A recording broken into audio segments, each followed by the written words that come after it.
Сайн байцгаана уу? Дараагийнхаа бичлэгт тавтай морил. За та бүхний маань амралт ая тухтаа сайхан өнгөрч байна уу? За миний амралт ая тухтаа үнэхээр сайхан ингээд болоод ер нь бол дуусах тишээгээ хандж байна. Японы нөгөө цагаан сар нь 1 сарын 1-нд байдаг байхгүй. Тэгээ Японч нь жоохон ингээд олон өдөр амардаг. Тэгээд 7-оос ерөнхийдөө амралтанд дуусаад бүх газрууд ер нь ажилдаа ингээд орохоор байгаа. Тэгээд та бүхэн маань нэрээ аль улсаас ер нь хаанаас бичлэгийг маань сонсож байна вэ? Өөрсдийнхөө сонсож байгаа газар, улс орны нэрийг бас гоё комментээр бичиж үлдээгээрэй. Сонирхолтой санагдаад байна. Тэгээд та бүхний одоо байгаа газар амралт нь хэрхэн яаж болж өнгөрдөг вэ гэд бас нэгэндээ мэдээлэл хөргөнгээ комментоор гоё үлдээвэл сонирхолтой байхаа гэж бодож байна. За тэгээд өнөөдөр та бүхэндээ би болохоор амралтынхаа тухай бяцхан бичлэг ингээд оруулангаа нэг зөвлөгөө хүргэе гэж бодсон байхгүй юу. Тэгээд 1 сарын 1-нд болохоор оноо гаргачаад ингээд гулгахаар газар руу ингээд явсан. Тэгээд нэг өдрийг бол цасан дээр агаарт гой гулгаад тэгээд ерөнхийдөө манай энд чинь бол дулаахан байдаг байхгүй юу. Хасах руу ер нь баг ордоггүй. Тэгээд энэ нөгөө цастай газар руу очисон чинь бас хасах 4-5 хавцаа байх шиг байсан. Тэгээд ер нь бол их гоё цасан дээр ингээд нэг өдрийг агаарт өнгөрөөсөн чинь маш гоё байсан. Тэгээ би ингээд нөгөө сноубордоор ингээд 2 дахь удаага гулгаж байгаа. Эхний удаа бол үнэхээр бүр гулгаж чадаагүй. Тэгээд чадахгүй байсан, босч чадахгүй байсан. Дараагийн удаа нь болохоор нэг жоохон босдог болоод 3 дахь удаа юм байна. Тэгээд одоо энэ яг 3 дахь удаа нь болохоор ингээд өөрөө бас яваад хэд удаас бууж чадсан. Тэгээд сэтгэл бас амар өндөр байгаа. Энд чинь ингээд чадахгүйсэн юм аа ингээд жоохон ч гэсэн чаддаг болчихоор бас айгу гоё санагдаад байсан. Тэгээд аливаа зүйлд ер нь оролдлого гэдэг угаасаа маш чухал болохоор тэгэл унаж босоол дахин үзээл яваал байгаа юм л та. Тэгээд дараа жил бол бүр жоохон сайжирч бахаа гэж бодож байна. Тэгээд багаагаар сайжраад оролдоод байвал ер нь бол ямар ч зүйлтэй гоё үр дүн гардаг штэ. За тэгээд өнөө өглөө болохоор би гоё нар үзэхээр яваад ирсэн. Тэгээд хаяа бас нар мандахыг харах гоё байдаг. Тэгээд та бүхэндээ хүргэх одоо миний бяцхан зөвлөгөө болохоор 2025 онд та бүхэн маань яг жинхэнэ өөрийнхөөрөө амьдраарай гэж хэлмээр байна. Яа тэгэхээр жинхэнэ хүн яг ингээд өөрийнхөөрөө ингээд амьдарч эхлэх юм бол бүх юм нь гоё ингээд бүтэмжтэй болж эхэлдэг гинэ. Яагаад тэгэхээр одоо нөгөө бид нар чинь нийгмээсээ эргэн тойронд байгаа хүмүүсээсээ ингээд шалтгаалаад маш их одоо баг зөөх тохиолдол гардаг штэ. Тэгтээ одоо баг зөөхгүй байна, би өөрийнхоороо байна гэд одоо муухай шүү эдгийн хүнийг доромжлох, дээрлэх тэр муухай зүйлүүдийг бол гаргаад байгаараа гэсэн үг биш. Юуг одоо яг өөртөөгөө ажиллаж олж авах вэ гэхээр өөрийнхөө дотор байгаа тэр харагддаггүй хүнийг сайн таньж мэдээд сонсоод яг юу хийх дуртай юм те би яг ямар хүн юм гэдгийг хүн ер нь мэдэж аваад жинхэнэ ингээд өөрийнхөөрөө амьдрч чадахын цагт таны хүсэж байгаа бүх юм ингээд ном ёсондоо ордог гэдэг юм аа. Одоо нөгөө биелэх үе шат руугаа ордог гинэ. Тэгээд нөгөө тэр нь юу гэхээр өөрийнхөө ер нь бол дотоод сэтгэлийг л сонсож эхэлсэн цагт гэж байгаа байхгүй юу. Юугч хүчлэхгүй, юугч твчэхгүй, юунд ч ингээд атаарахгүй, дээрэс нь хинтээ ч ингээд харьцуулахгүй болсон цагт гэж байгаа.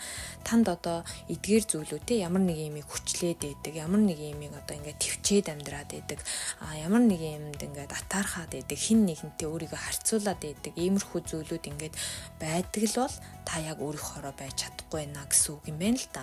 Тийм болохоор та бүхэн маань өөрийнхөө яг одоо эдгээр зүйлүүдээс аль нь надад байна гэдгээ олж мэдээд эдгээр зүйлүүдээ багаагаар засч өөрчлөөд тэгээ жинхэнэ өөрийнхөө одоо дуу хоолойг сонсож эхлэх юм бол та яг жинхэнэ өөрийнхөөрөө амьдрч чаднаа гэж бичсэн байна. Тэгээд ер нь бол хүн ингээд нүднээс даалт ч гэсэн бусдын нүдэн дээр ч гэсэн яг л ингээд өөрийн одоо мөн чанараараа байж чадах юм бол яг нэг тийм хүн байдаг штэ тий нэг яаж байсан энэ хүн нэг ийм хүндээ гэсэн нэг тийм мөн чанартай айгүй гоё тийм одоо хантай гэж ярьдаг тий ноён нуруутай гэж ярьдаг нэг тийм хүн байх юм бол ер нь бол ингээд нэх муу амьдраад идэггүй гэж байгаа байхгүй юу. Одоо ингээд зарим хүмүүсийг ингээд ажаалахт бусдын өмнө нэг сайн хүн болох гол тий дүрсгээд байдаг. Тэнгүүтээ яг ар гэртээ ч юм уу ингээд нэг өөртөөсөө нэг жоохон одоо сул дорой хүмүүст ч юм уу ингээд нэг дээрлэхүү байдаг ч юм уу тийм янз бүрийн нүднээс талд бол аашаа гаргадаг юм зөндөө байгаа штэ. Тэр чинь л ерөөсөө хинч харахгүй байсан ч гэсэн одоо таны зам мөрийг ер нь бол ингээд хааж идэг зүйл гэж байгаа байхгүй. Тийм болохоор ямар ч үед те ер нь хүн би ийм хүн шүү гэд өөрөөрөө байж чадах хэмжээний л одоо өөрийгөө сонсож ойлгож чаддаг болох хэрэгтэй юм байна.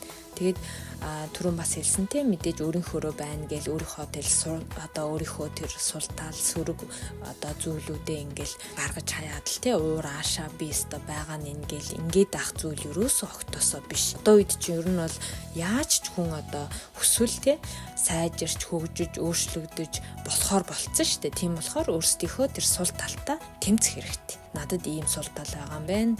Би одоо энэ зангаа ингэж засах юм байна гэж өөртөө ер нь багаагаар тэмцэж одоо чадах юм бол хүн бол өөрийгөө өөрчилж чадхаар тийм орчин цаг үед бид нар амьдарч штэ.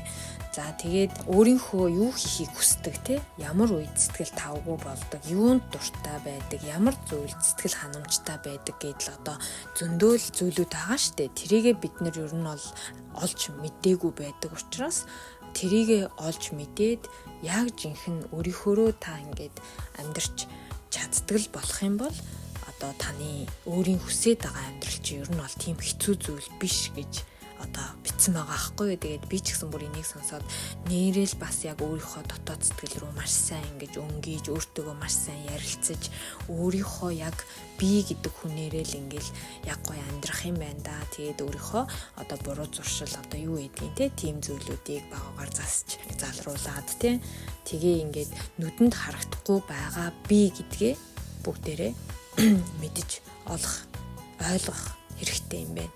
Тэгснээрээ ердөөсөө хүн өөрийнхөө одоо ингээд ерөнхийдөө амьдрах тэр зам мөрийг бол ингэж гоё тэгшилж явж идэг гинэ.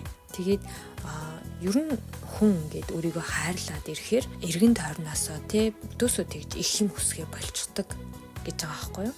Тэгээ хажууд байгаа одоо хүмүүсээс ингээл намайг тэхгүй байна, хүндлэхгүй байна, хайрлахгүй байна, урамшуулахгүй байна гэл мэдээж хүн юм чинь бол гоё урмын үг сонсох гоё те хайрлуулах гоё. Тэгтээ ингэж нэг хүчээр ингэж хүмүүсээс юм шаардхаа болчдөг. Нээс ингээд хит их юм хүлээхэл болчдөг гэж байгаа байхгүй. Миний ер нь бас ингээд дийлэнх сэдв өөрлөгөө өнгий гэдэг үгнүүд маш их явдаг. Хүн өөрөө л бүх юмны эхлэл гэж би боддог байхгүй юу? Чи яаж өөрчлөгдмөр вэ? Яаж хөгжмөр вэ? Мэдээж ингээд алга уруулж байгаа юм шиг шууд ингээд маргааш нөгөөдөр ингээд шууд үр дүн харагдах зүйл биш ч гэсэн ердөөсөө өөрийнхөө амьдралын тэр зам мөрийг багаагаар засч ингэж чадах одоо үе шатны хамгийн нэгдүгээр алхам л ерөөсөө хүн өөртөөгөө ажиллах, өөрлөгөө өнгөх, өөрийгөө ойлгох, өөрийгөө хайрлах гэж байгаа байхгүй юу. Тийм болохоор та бүхэн маань 2025 онд өөрлөгөө хамгийн их өнгийсэн, өөрийгөө хамгийн их хайрлсан. Тэгээ би бас зөндөө хэлдэг те энэ нь бол амиа хичээхтэй тэс ондоо өөр зүйл шүү гэд те зөндөө хэлдэг. Тэгээд ирэхийн цагт таны сэтгэл санаа ч гэсэн маш гоё дүүрэн болоод эргэн тойрныхоо хүмүүсээс нэг их юм шаардаж хүлээхэ боллоод ирэхийн цагт харилцаа хүртэл аяндаа сайхан болоод ирдэг юм шиг санагдаад байгаа. Тийм болохоор 2025 онд та бүхэн маань өсөж дэвшихийн тулд те өөрийгөө нэг шат ингэж ахиулахын тулд өөртөөгөө илүү их ажиллаарай гэж хэлмээр байна. Тэгээд дараагийнхаа бичлэгээр та бүхэнтэйгээ уулзъя. Өнөөдөр болохоор яг нэг өөрийнхөө амралтын нэг жижигхэн бяцхан бичлэгийг та бүхэндээ ингээд сонирхуулангаа өглөө уншсан нэг жижигхэн зөвлөгөөгөө орууллаа. Тэгээд үргэлж сонсдог та бүхэндээ маш их баярлалаа. Дараагийнхаа бичлэгээр дахин уулзцаая.